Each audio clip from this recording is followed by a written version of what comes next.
J'ai un problème. Mon Ford P100, ma bête de somme, celui qui a toujours été fidèle, qui n'a jamais connu de panne, toujours des petits soucis, mais vraiment rien de grave. Justement là, d'un petit souci, ça devient une grosse galère. Je te montre tout de suite. Le truc avec le P100, c'est que c'est devenu mon délit. Il fait du 7-8 litres à peu près. C'est pas énorme hein, pour une voiture comme ça, surtout en essence et carbu. Depuis un burn un petit peu trop appuyé, j'avais plus de vitesse au compteur. Donc je m'étais dit, bon bah le pignon d'attaque il devait être à HS. Donc je me suis dit, je vais démonter ça, je vais regarder. Et en fait non, c'est pire que ça. En fait le pignon qui est sur l'arbre de transmission, il y est plus.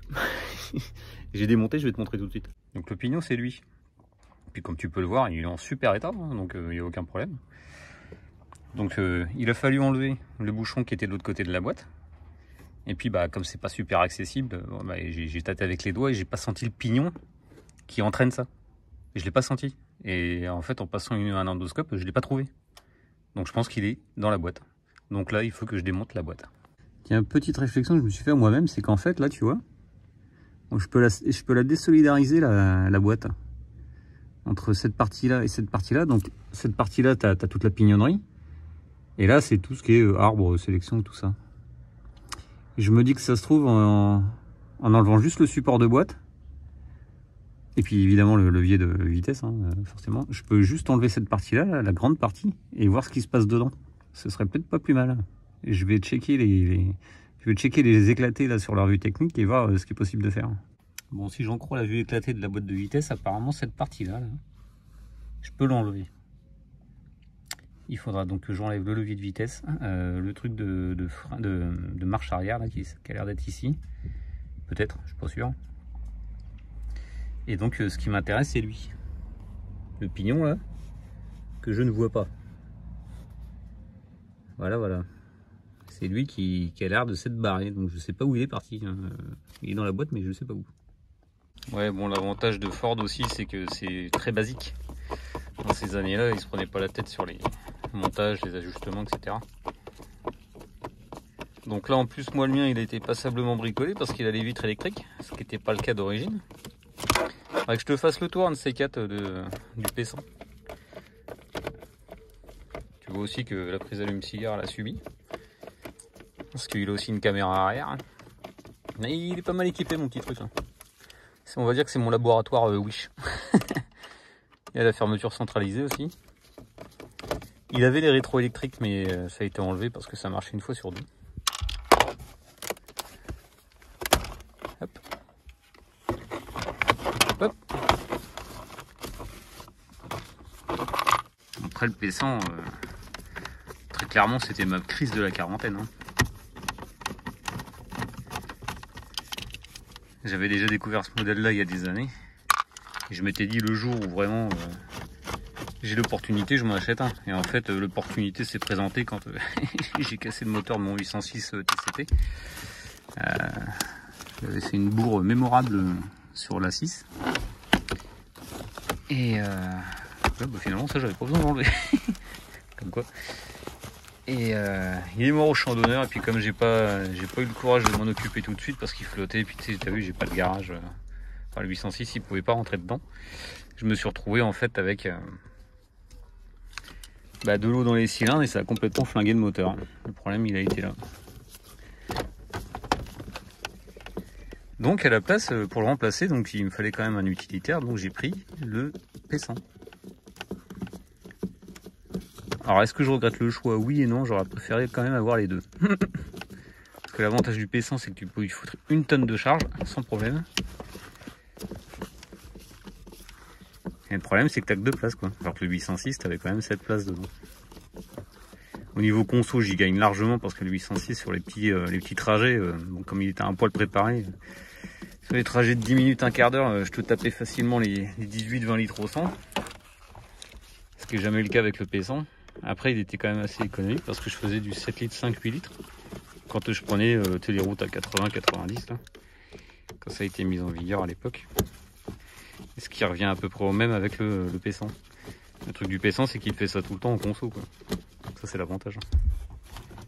En charge, tu montes à 10-11 litres, quoi. C'est pas exceptionnel. Et là, tu te dis, pourquoi ça vient pas? Voilà. On va rater au reste. Donc là j'ai besoin d'enlever les 3 vis, là, 1, 2, 3, pour pouvoir dégager ça, sinon forcément je peux pas faire tomber cette partie en alu là, comme on a pu voir sur la revue technique. En fait au final je pense que ça va être assez rapide, je vais enlever le berceau de la boîte de vitesse, toutes les vis du carter, et tout ça, ça va partir vers l'arrière. J'espère juste qu'il y aura assez de place, parce que le tunnel il s'enfonce un petit peu derrière là. J'espère que ça va le faire. J'enlève ces 3 vis et puis on se retrouve après. Waouh! Oh bah dis donc, il y a à boire et à manger là-dedans, c'est gras là-dedans. Alors j'ai pas crié au loup tout de suite, parce qu'il se peut que ça fasse comme la Mini, où en fait c'est juste de la graisse. Enfin là il y a quand même, on dirait qu'il y a des morceaux quoi. Je sais pas si l'huile passe là-dedans ou pas, je sais pas. Dans la Mini, tu sais, c'est de la graisse basique, tu sais, que tu badigeonnes au pinceau là. Oh la vache. Oh la vache. Ouais, je pense que... Ah ouais, d'accord, ok, en fait, ouais, d'accord. Non, en fait, c'est pas normal. Ouais, j'ai compris. En fait, là, le carter, il est cassé. Celui qui avait fait le montage, je sais pas comment il s'est démerdé, mais il avait pété le bout, là. Et normalement, c'est censé être fermé. C'est pour ça que c'est au cas de vent. Bon, pour l'instant, pas les finances pour changer ce carter, donc je vais laisser comme c'est. Ça marchait très bien avant, il n'y a pas de raison que ça marche plus après, quoi. Mon Dieu. Faudrait peut-être un petit nettoyage quand même. Hein. Tu peux voir qu'avant elle était rouge la voiture, tu vois, ça n'a pas été repeint. Elle a été repeinte en noir, mal peinte d'ailleurs. Et par la suite, je la repeindrai en rouge, comme elle était d'origine.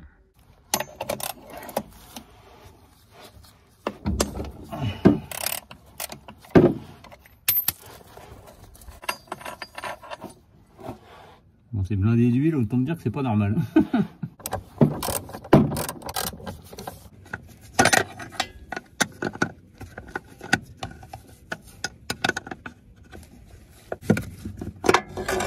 Hop là. Faut que j'enlève la goupille qui est là. Parce que la pièce qui est ici, là, en fait, fait tout le long, là, en forme de Z. Et il faut que je l'enlève, sinon le carter ne peut pas bouger. Donc je vais enlever ça. Voilà, maintenant le but c'est d'enlever toutes les vis périphériques. Là, là. Il y en a sûrement ouais, de l'autre côté. Bon, ça va être un peu galère d'accès. Et après, celle-là aussi sûrement, les deux là. Faudrait que je vois ça. Après, il faudrait que tout parte par là. On va prier le Seigneur du Win pour que le démon du fail soit vaincu sur cette partie-là. Et on verra ensuite les dégâts. Bon, comme tu peux le constater, j'ai viré toutes les vis. C'est en train de s'ouvrir. Donc, comme j'ai pas vidangé, j'en profite pour le faire. J'ai enlevé ici là, une petite plaque qui avait l'air de bloquer, je sais pas, une fourchette ou un truc. Pour l'instant, j'en sais rien. Et je vais enlever le machin. Je vais essayer. J'espère que ça va bien se passer. Que ça bouge et ça s'ouvre. Voilà, impeccable ça.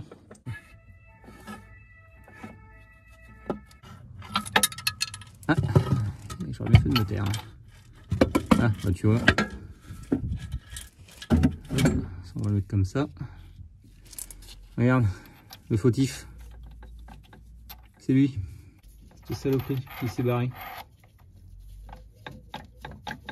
Bon bah c'est pas très grave, c'est un truc qui est emmanché et je vais nettoyer et je vais mettre du bloc presse. Bon, il y a une cote à suivre là qui est de sang et des cacahuètes là.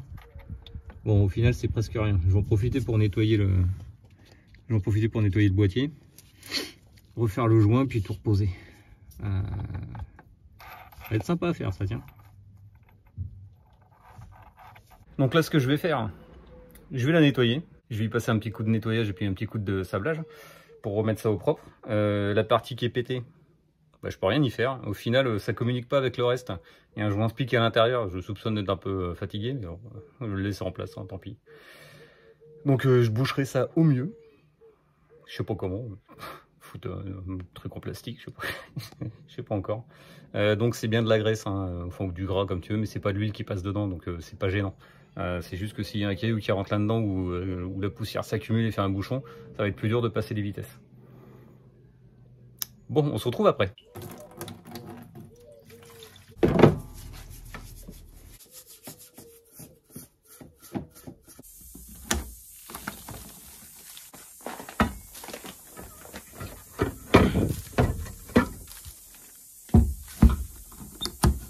Je je vais faire le joint en papier. J'achète des feuilles complètes comme ça, à découper. C'est plus simple, c'est moins cher.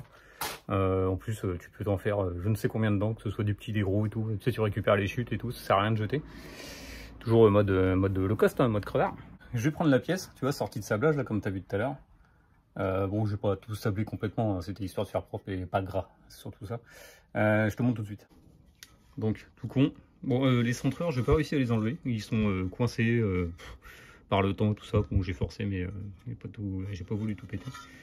Donc, tu mets ça, tu t'assures que tu as assez de place pour tout le reste. Comme il y a les centreurs, c'est les premiers qu'on va enlever. Donc, c'est pas compliqué, il suffit de les marquer. Tu tapes un grand coup sec dessus. Ça, si tu arrives à voir, mais on voit les deux trucs. Je vais les couper tout de suite. Une fois que c'est fait, tu as fait tes trous. Là, j'ai passé la tôle là qui est dépassée. Il suffit juste d'appuyer sur le bord avec ce que tu veux. Et en fait, petit à petit, ça va apparaître. Ça va faire, tu sais, comme tu fais le masquage pour le scotch là. Quand tu veux protéger des surfaces. Ça apparaît gentiment, petit à petit, sans se presser.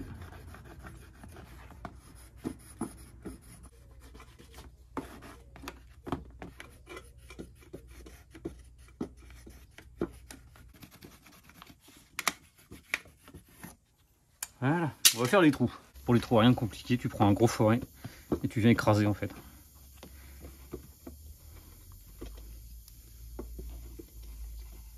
Et ça finira par se couper tout seul. Tu vois, et deux.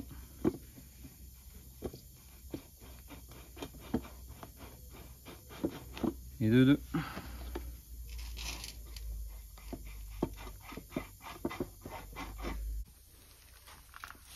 Donc tu vois le résultat.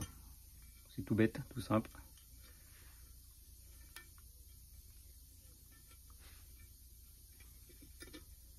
Et ça se monte au poil.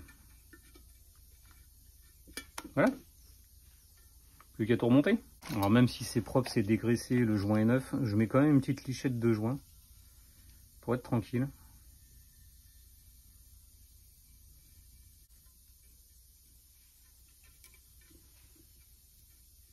Je vais aller m'occuper du pignon de compteur et comme tu vois sur la revue technique, il y a une cote quand même à respecter de 123,5 plus ou moins 0,5. Je vais aller faire un petit marquage sur l'arbre. Je vais le bloquer au bloc presse. Et je pense que ça bougera pas parce qu'il n'y a quand même pas beaucoup d'efforts là-dessus. Au départ, j'étais parti pour faire un point de soudure là et là ou de l'autre côté. Et puis finalement, non, je pense que c'est pas la peine. Et puis ça risque de déformer l'arbre, donc on va éviter.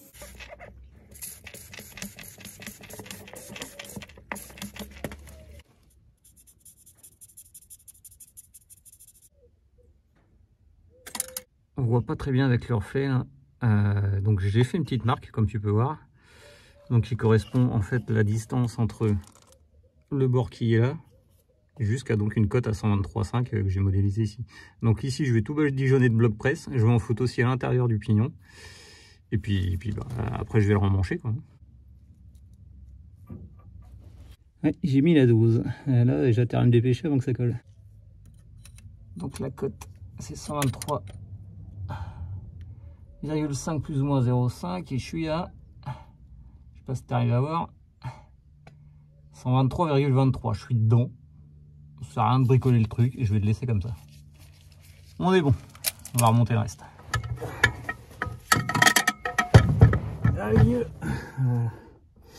Dans ce sens-là, on est bien.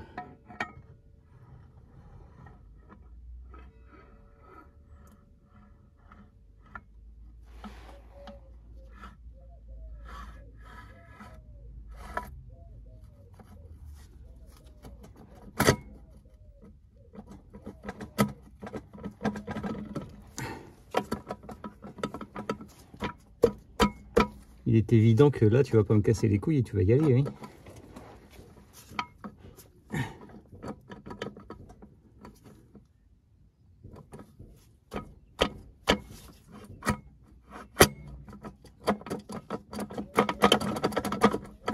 Alors.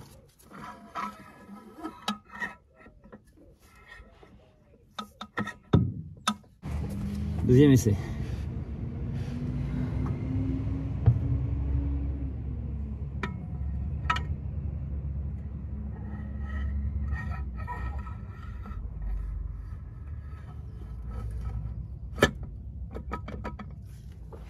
Mais putain, pourquoi tu veux pas y aller, toi?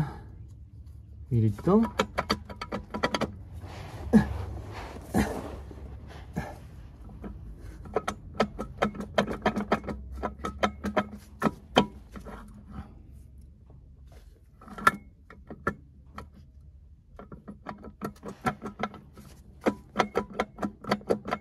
Bon, j'ai un problème. L'axe de train fixe qui est ici, là, il rentre pas plus que ça. Ça bloque au fond, j'ai peur qu'il y ait une aiguille qui se soit barrée.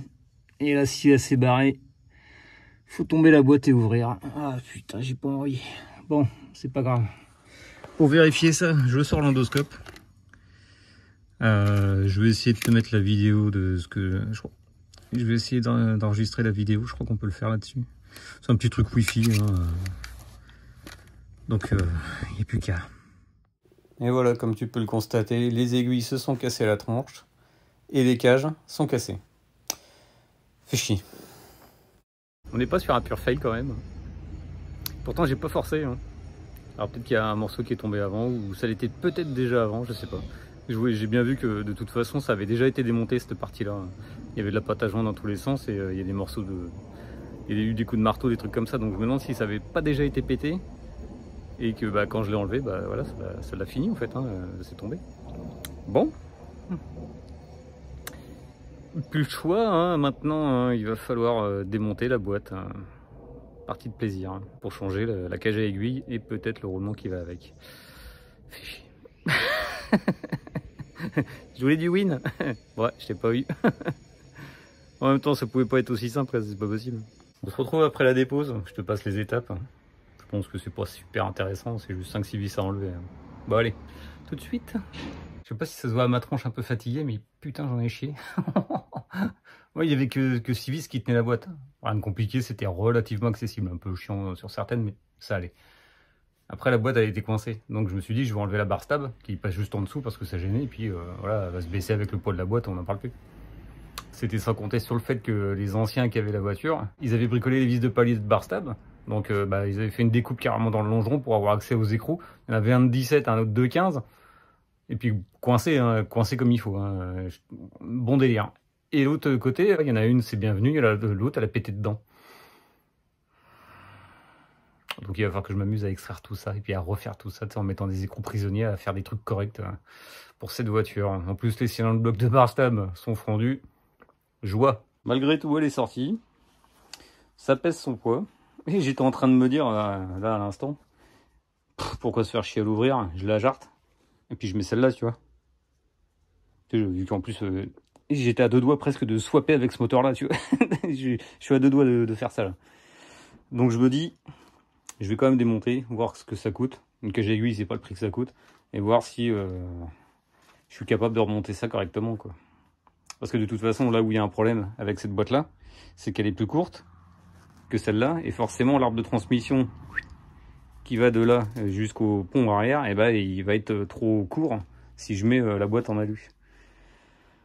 Bref, tout va bien, tout va bien. La boîte étant sortie, je vais la mettre sur l'établi pour bricoler ça, parce que par terre c'est pas évident quand même.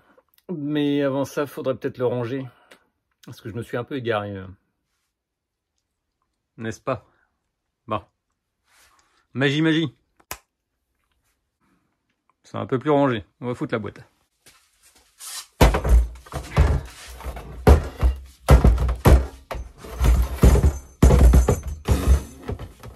Bon là c'est pas compliqué, il faut désolidariser ça, que j'avais déjà enlevé, ça, avec la cloche. La cloche qui tient sur 4 vis à l'intérieur, qu'on voit là, 1, 2, 3 et 4, donc rien de bien compliqué.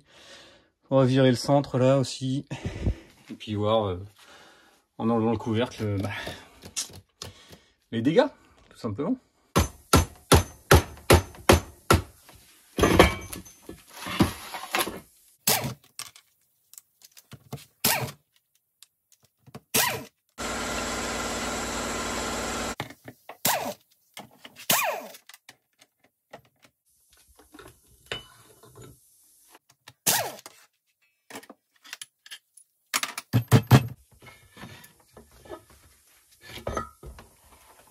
Bon, il n'y a pas à chercher trop loin. Hein. Tous les dégâts sont là.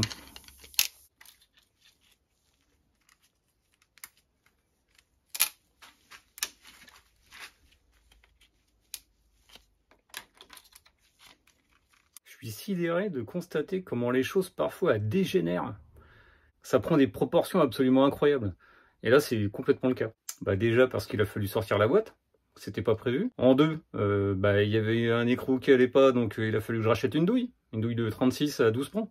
Sinon, c'est pas rigolo. Et puis le démontage complet de la boîte de vitesse. Parce qu'évidemment, le truc qui a merdé, il est tout au fond, t'es obligé de tout démonter pour l'avoir. Regarde où j'en suis. Donc là, il a fallu dépouiller complètement la boîte de vitesse pour récupérer tous les morceaux qui sont ici. Donc le fautif, il est là. C'est 2 kg aiguilles, je pense, qui doivent être mis ensemble bout à bout. Donc il y en avait un petit peu partout. Peut-être que c'est moi qui l'ai cassé, peut-être que c'est l'autre d'avant, il y avait peut-être une fragilité et tout. Entre nous, j'ai pas forcé plus que ça, comme t'as vu, hein, j'ai pas insisté. Hein, donc avant de casser un truc qui est quand même sémenté, faut y aller, quoi. Je pense que ça a été fragilisé ou déjà cassé d'avant. Et si ça a tenu, c'est limite le miracle. Dans tous les cas, j'ai retrouvé tout un tas de merde là-dedans. Ça a été concassé, il y a eu plein de trucs. Cette boîte, elle a déjà été ouverte. J'ai retrouvé plein ça c'est plein de marques déjà. Comme elle, hein, d'ailleurs, ça avait déjà été marqué. Les vis, elles sont matées de partout. Ça a déjà été démonté, c'est sûr. Il y a déjà une couille avec cette boîte. A little longer than a few minutes later. Bon, on est quelques jours plus tard. J'ai reçu mes nouvelles bagues. Donc, à l'origine, il y avait 4 bagues. Hein. Sur les schémas, il n'y en a que 2. Mais quand j'en mets 2, là, dans le trou, là, il y a un espace de dingue. Donc, ça va se foutre en biais et puis ça va merder, quoi. Donc, dans le doute, comme de toute façon, il me manquait des aiguilles et il y en avait en mauvais état, j'en ai racheté des neuves chez Charon Auto Rétro. Je pensais qu'elles allaient être plus longues. Au final, c'est les mêmes. On peut voir la différence entre les deux, c'est exactement pareil. L'avantage, c'est que celles-là, bon, forcément, elles sont pas marquées. Merci à mon petit gars Tristan de m'avoir fait les bagues qui vont bien. Parce qu'en fait, sur les sites français, j'arrivais pas à en trouver. Donc, à part en Angleterre, mais il y avait 2 ou 3 semaines de délai. Et merci à lui de me les avoir sortis en quelques jours. Donc, elles ont exactement les mêmes caractéristiques. C'est la même matière, c'est les mêmes tailles. Bon, bref, rien de bien compliqué pour lui à faire. Donc, merci à toi Tristan. Donc, ce que je vais faire maintenant, c'est que je vais pouvoir graisser la portée, foutre toutes les aiguilles, avec les cales et tout ça, et puis commencer le remontage de la boîte parce qu'il me manquait juste ça. Forcément, c'était les pièces qui étaient HS pour remonter la boîte intégralement. Alors, je te montre un petit peu le début, puis après, bon, il n'y a aucun intérêt, c'est juste un gros Lego à réassembler, quoi. On se retrouve une fois que la boîte elle est remontée. Ouais, donc en fait, comme il n'y a pas de cage à aiguilles là-dessus, en fait, les aiguilles elles tournent directement dans le train, quoi. C'est vraiment mal foutu comme truc. Donc il n'y a rien qui t'empêche en fait de faire des conneries, quoi. Donc comme je te disais tout à l'heure, il me manquait des aiguilles parce que normalement il faut 21 aiguilles. Et moi en fait j'en avais que 15. Alors là tu vois je vais refaire l'empilement qu'il y avait d'origine hein, quand j'ai démonté la boîte. Donc c'est-à-dire 2 rondelles comme ça. Les aiguilles. Donc ça me fait dire que la boîte elle a déjà été ouverte et ça a déjà été bricolé. Je me dis que c'est peut-être un miracle, en fait il n'y a pas eu de problème avant. Et c'est ce qui me fait dire aussi que même si, tu vois, j'avais essayé de remonter la boîte, même si j'avais essayé de remonter l'axe, et qu'en fait c'était une connerie parce que clairement quand t'enlèves l'axe, les aiguilles se cassent la gueule, quoi. Tu sais, ça peut pas tenir juste avec l'huile qu'il y avait dedans.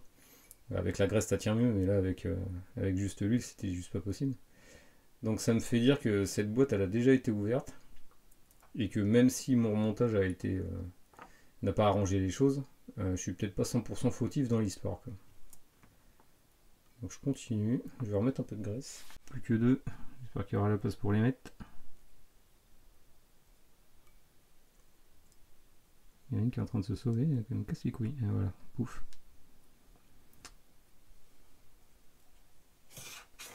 Mettre encore un peu de gras pour les sceller entre elles.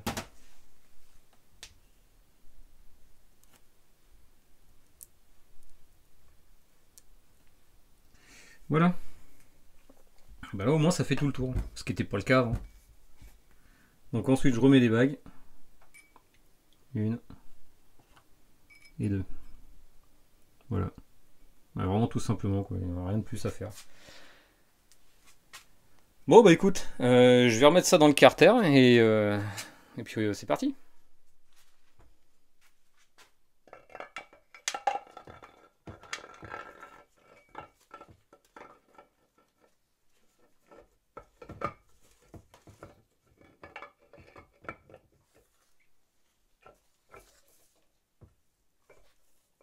1 hour later.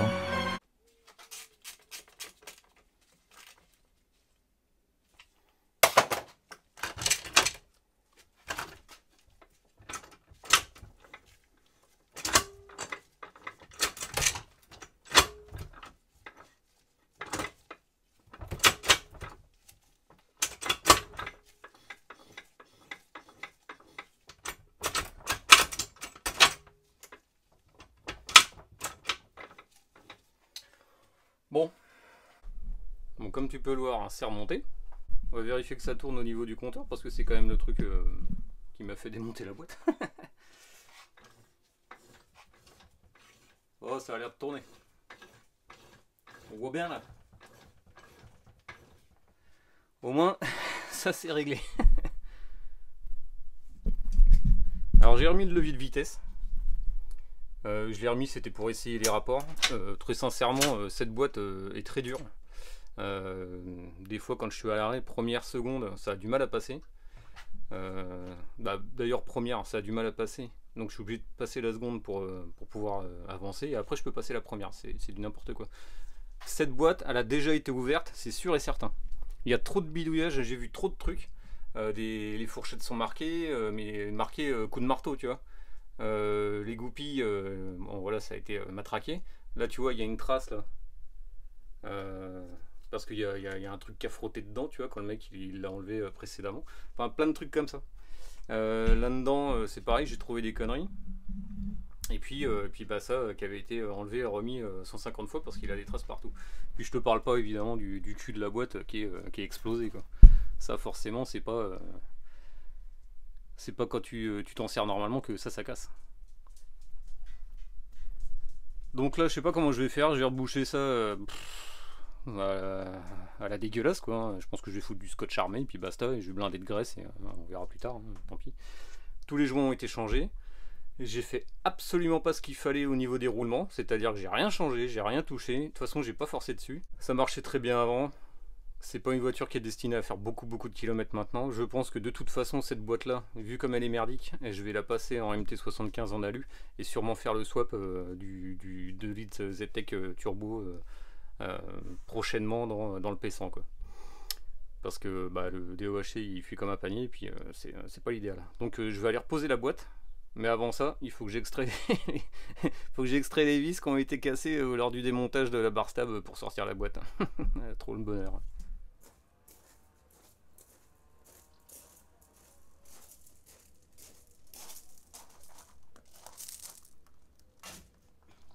Donc tu vois, ce que je voulais te dire, c'est que cette vis là qui est...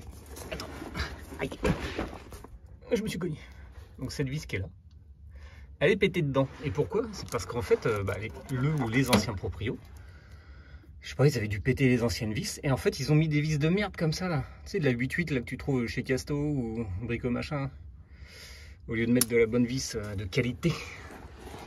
Résultat, coincé dedans. Et puis, je pense que le filetage de l'autre, il est pas jojo quand même. De l'autre côté, c'est pire, parce que comme les écrous prisonniers, ils ont dû se faire la malle, ils avaient carrément fait une découpe pour pouvoir accéder et mettre des écrous à l'intérieur. Donc je te raconte pas la baise. Donc là ce que je vais faire, c'est que je vais essayer de remettre des écrous prisonniers, les souder, puis garder un montage d'origine. Je vais aussi me mettre en chasse de vis qui vont bien dans mon bordel. Je vais te montrer ce que j'ai comme stock. Moi j'ai ça, j'ai un bac, il fait au moins 25 kg, voire même 30, où dedans il y a tout et de n'importe quoi. Des colliers, des packs, un gros pignon de ZX12R tout neuf qui a jamais servi. Des colliers de turbo, des vis de culasse, enfin bref. Tout ce qui... On va dire que c'est toutes mes années de bricolage que j'ai gardé au cas où. Et c'est con à dire, mais parce que au bout d'un moment, des fois, il faut jeter les choses. Mais ce truc-là, il m'a sauvé la mise plus d'une fois.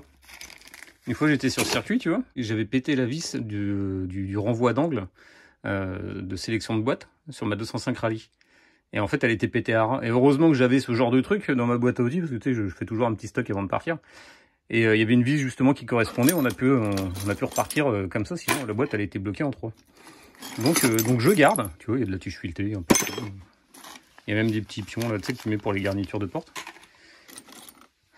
Ça, ceux qui ont une ZX12R reconnaîtront. je vais me mettre en chasse de la même vis que ça, mais en meilleure qualité. Donc c'est-à-dire au moins du 18-9, 18-19 ou du 12-9. Et je pense que j'en ai comme ça, mais en empreinte CHC creuse. On se retrouve après. Voilà, 4 bonnes vis. C'est du 12-9, je sais pas si tu arrives à voir. 12-9, c'est écrit en bas. Avec ça, je devrais être tranquille. Donc je vais aller extraire la vis qui est pétée. Et ensuite, remontage de la boîte. Hein. Cette voiture, plus ça va et plus je pense que ça va faire un projet drift à mon avis. Je commence à me poser la question de me faire un truc de bien ravagé. À réfléchir.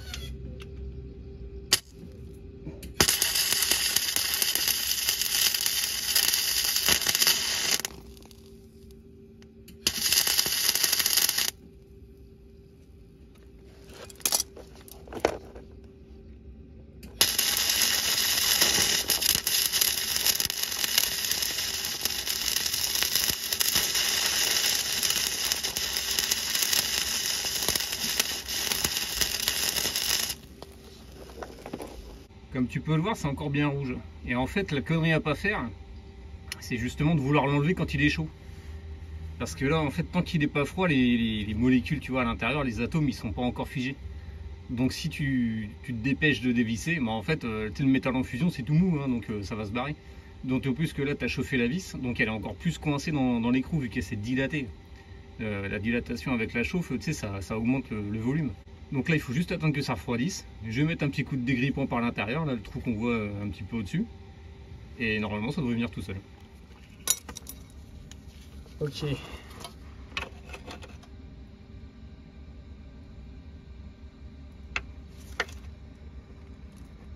Bon, ça a l'air de le faire. Faire des petits coups de va-et-vient, tu vois, pour enlever la merde. Je pense que c'est le caca qui est collé dedans qui fait que ça veut pas venir.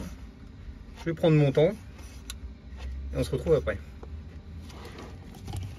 Donc voilà, c'est sorti. Donc tu vois, rien de compliqué en prenant son temps. Tu vois que la vis était complètement cuite. Je vais remettre un coup de tarot dans le taraudage. Parce que vu la gueule de la vis, bonjour. Histoire que les autres puissent prendre sur quelque chose de propre. Et tu vois, la patience du lubrifiant. Voilà, il n'y a que ça qui compte là-dessus. Si tu fais ça pendant que c'est rouge, c'est une connerie, ça va lâcher, c'est sûr et certain. Il faut attendre que ça refroidisse.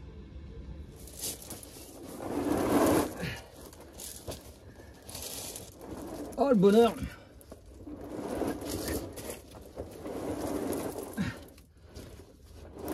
Wow. Je devrais en chier bien comme il faut là. Bon, on se retrouve après. C'est monté. Bon, la boîte est montée. Tout seul comme un grand. J'ai mis 35 minutes je crois. Tu peux voir l'installation, bastin, sangle. La même chose à l'intérieur. Les sangles sont encore mises. Hein. Mais bon, tout est mis, tout est plaqué, c'est cool. Qu'est-ce que c'était raide. J'en ai chié comme pas permis. Tout seul avec mon bras en plastique là, putain c'était raide. Mais bon, l'important c'est que ce soit mis maintenant. Dans la précédente vidéo, il y en a un qui doutait de mon arthrodèse de la main gauche. Donc je lui montre, hein, exprès pour lui. Donc là tu vois, il y a 17 points de suture à peu près. Je sais pas si tu arrives à les voir, bon, hein, sur la main. En dessous, tu as une plaque, 6 vis. Il y en a 2 autres sur le côté et j'ai eu une greffe osseuse. Et évidemment derrière, comme ça a été ouvert plusieurs fois. Hein. Donc je ne peux pas ni faire ça, ni faire ça. Heureusement c'est la main gauche, au niveau de l'accélérateur de la bécane, je suis pas emmerdé. Je peux juste faire ça, bouger mes doigts, mais je peux plus tourner, tu vois. Si j'essaye, ça marche pas. Si j'essaye de faire en avant, en arrière, enfin de haut en bas, ça marche pas non plus. Donc oui, j'ai eu une arthrodèse. Oui, je suis handicapé. Oui, je fais des trucs de mécanique. Mais bon, il y a des maçons, il y a des plâtriers, il y a tout ce que tu veux qui ont déjà eu ça. Ils vivent très bien. Moi, je me suis habitué avec le temps. Hein. Forcément, c'était pas facile au début, mais on s'y fait. Alors c'est sûr, j'ai moins de force au bras gauche. J'ai à peu près 15 à 20% de moins de force. Parce que la fonction fait le muscle. Et comme j'ai plus la fonction, bah forcément, le muscle s'est atrophié. Et donc, j'ai environ 6 ou 7 cm de tour d'avant-bras en moins. Et pareil au niveau du bras, en fait. Donc le biceps c'est plus petit aussi. Bien entendu, je m'en serais passé. Hein, de se faire opérer plusieurs fois au même endroit, ça devient super sensible. S'il y en a qui continuent encore, je leur souhaite pas le mal, mais de vivre un petit peu ça de temps en temps, ça leur ferait peut-être remettre les pieds sur terre. Donc voilà, c'était pour lui. Merci. Bon, le câble s'est remonté. C'était la super joie parce que la fourchette s'était barrée. Donc, et puis comme la butée a été bricolée 25 000 fois, elle tient plus. Il a fallu faire péter l'endoscope là que tu vois ici. L'endoscope là pour pouvoir voir à l'intérieur si la fourchette s'était barrée. Évidemment elle s'était barrée, donc pour la remettre c'était royal. Bref, là je vais faire la vidange. Je vais remplir d'huile. Par le bouchon qui est là, je vais remplir d'huile. Parce qu'en fait la particularité de cette boîte, à moins que je dise des conneries, mais il n'y a pas de bouchon de vidange. Donc si tu veux vidanger, t'es biaisé. Il faut soit avoir une seringue ou une pompe ou carrément tomber la boîte, quoi. De toute façon, on l'a vu que j'ai fait tous les travaux. C'est pas prêt d'être démonté, à moins que, comme je te disais tout à l'heure, je sois prêt en version méchante. Bon, je mets en huile.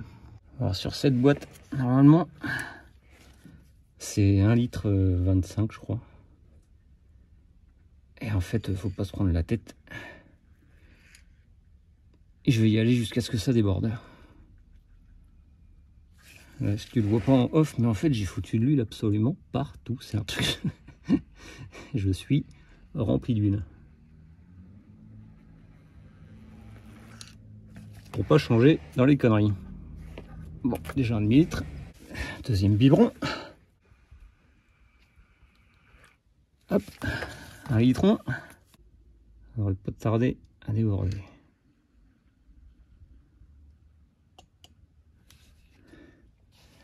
On réalise le bouchon, il est là.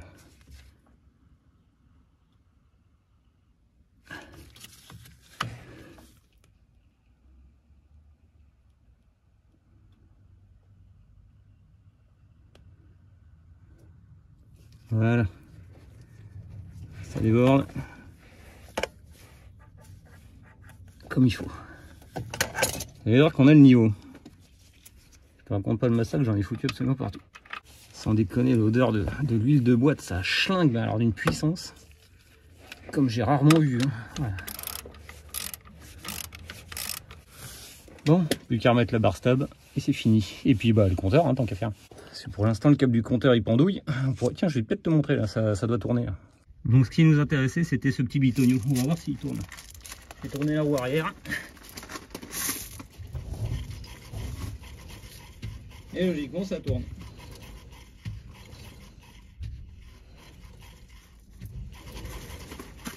J'ai envie de te dire tout ça pour ça. Bon, je termine la barre stable et on se retrouve après une fois qu'elle sera sur ses roues. Bon, cette fois-ci, tout est remonté. Bon, j'ai mis du scotch. Hein. Ça fait vraiment dégueulasse. Tant pis. C'est comme ça. Bon. On va tester ça de l'intérieur maintenant. Bon, tu m'excuses le bordel ambiant, hein, ça reste un utilitaire. Bon, à froid déjà. L'embrayage, ça a l'air de le faire. Les vitesses. Première. Deuxième, bon. Un gros débattement là. 3, 4, 5, la marche arrière, ça passe. Bon, on va essayer de démarrer puis de faire tourner ça à vide et voir si enfin ce satané compteur il marche. Là, t'entends, c'est la pompe à essence. Et ah, en tout cas ça fait pas de bruit. Allez, première. Voilà, comme d'hab, c'est le merdier. Maintenant le compteur, est-ce que tu marches?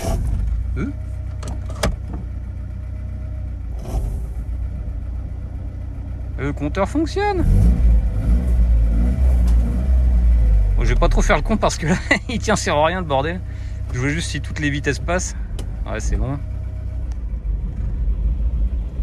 Ça y va. 4, 5. Voilà. Je t'en fous partout. Ok. Bon, concluons. En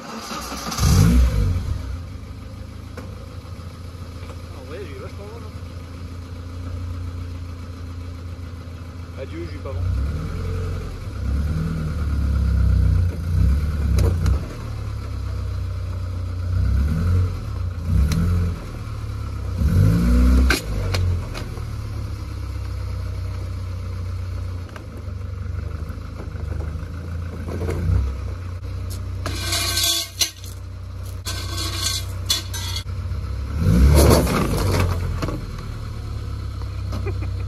Bon, ça fonctionne.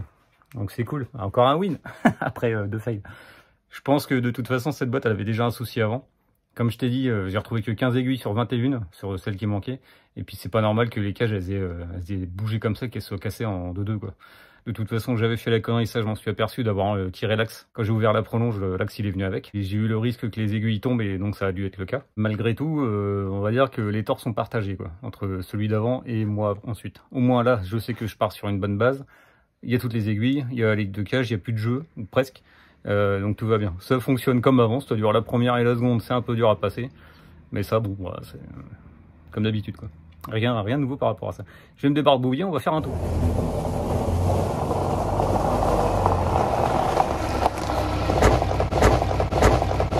Juste un manque de respect inouï. Bon bah il fonctionne bien, hein. Attends, je vais fermer les fenêtres. Eh ma grosse, rentre.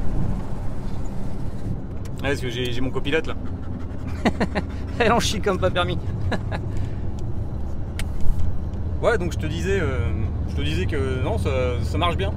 Comportement normal comme avant, aucun souci par rapport à ça. Je vais pas me plaindre, hein. J'ai bien bossé, tu vois, les boîtes de vitesse, j'en fais pas souvent, c'est un petit peu ma hantise. J'ai bien travaillé quand même, je suis assez content, je suis fier de moi. Tu veux que je te fasse un petit tour d'intérieur de la bagnole? Donc là, tu constates que le compteur fonctionne. Et ça fait plaisir. Il tremble pas, il n'y a rien, nickel. Par contre, il triche toujours à mort. C'est pour ça que j'ai un GPS en fait. J'ai un compteur GPS. Et tu vois, je suis à 54 km/h GPS et là, je suis à 80. T'as qu'à voir la différence, quoi. Mais bon, je suis content, tout fonctionne. Et c'était vraiment le but de la vidéo, c'est le principal. Même si ça s'est pas passé comme j'aurais voulu. Alors pourquoi ça triche autant? Bah c'est simple, hein, le moteur c'est un DOHC, la boîte c'est celle de l'essence, et le pont arrière est en 4,44. C'est extrêmement court. Forcément, le compteur il est faussé. C'est un compteur de Sierra, c'est pas un compteur de P100, tu vois. Le compteur de P100 il est pas gradué comme ça, c'est pas du tout la même chose. Donc il y a deux solutions, c'est soit je mets un compteur à une boîte de P100, soit je fabrique un petit convertisseur en impression 3D. Ça pourrait se faire, c'est une solution, tu sais, qui se fixe directement sur la boîte et puis le câble vient se fixer sur le petit boîtier que j'aurais fabriqué. Ça peut se faire aussi. Ou alors changer le pont. Et le pont, faudrait trouver un pont en 3,14, pour que ça corresponde au compteur de la Sierra. C'est énorme. Et je crois que du 3,14 pour un pont Atlas comme celui-là, je crois pas que ça existe. Hein. Donc je vais laisser comme ça, hein. De toute façon, ça triche, ça prend des bornes. Tant pis, qu'est-ce que tu veux. C'est comme ça.